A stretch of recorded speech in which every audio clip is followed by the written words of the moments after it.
A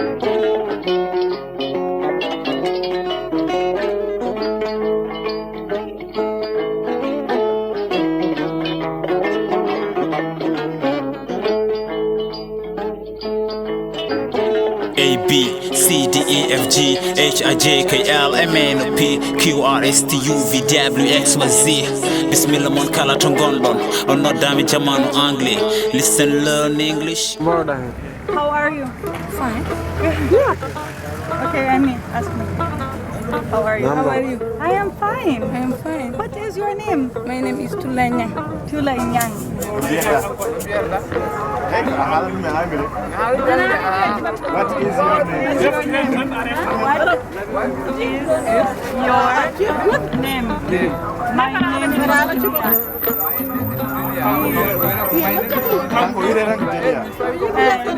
is Delia. What is your name? My name is Thank you. Thank you. Nice to meet you. How are you? How are you? I am fine.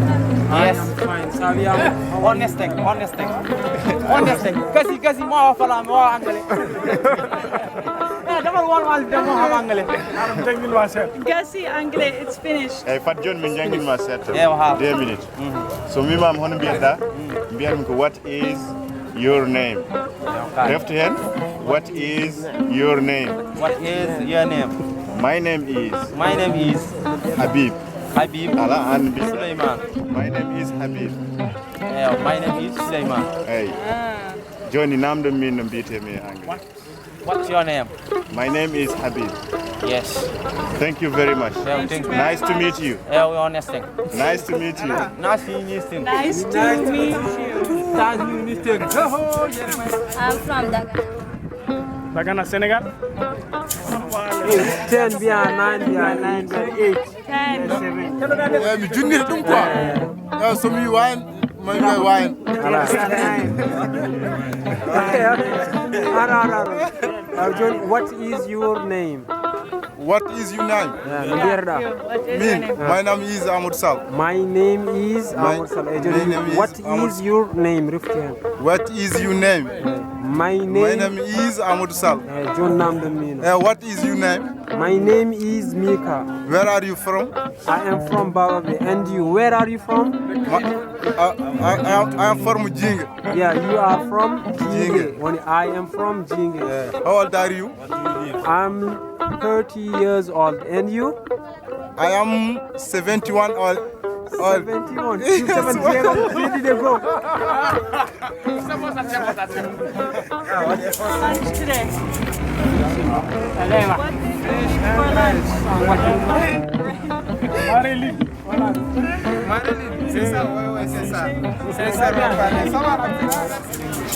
This is called mango. Yes. Mango, yeah. Now, John sat now. Coming sort of. John? John, we have mango. Left hand happening? Hey, how you doing? How much does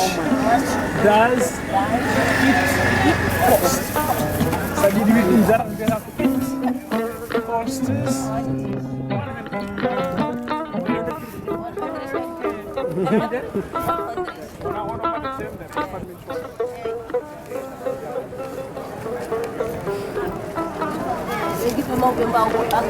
It is 100. 100. This Yes. is 100. This is one. Where are you from? Where are you from? Senegal. Senegal. Where exactly? Do you know money in English? Money. Money. Money. 100. 200, 100, 200, 300, 5, Yeah. 6, 7.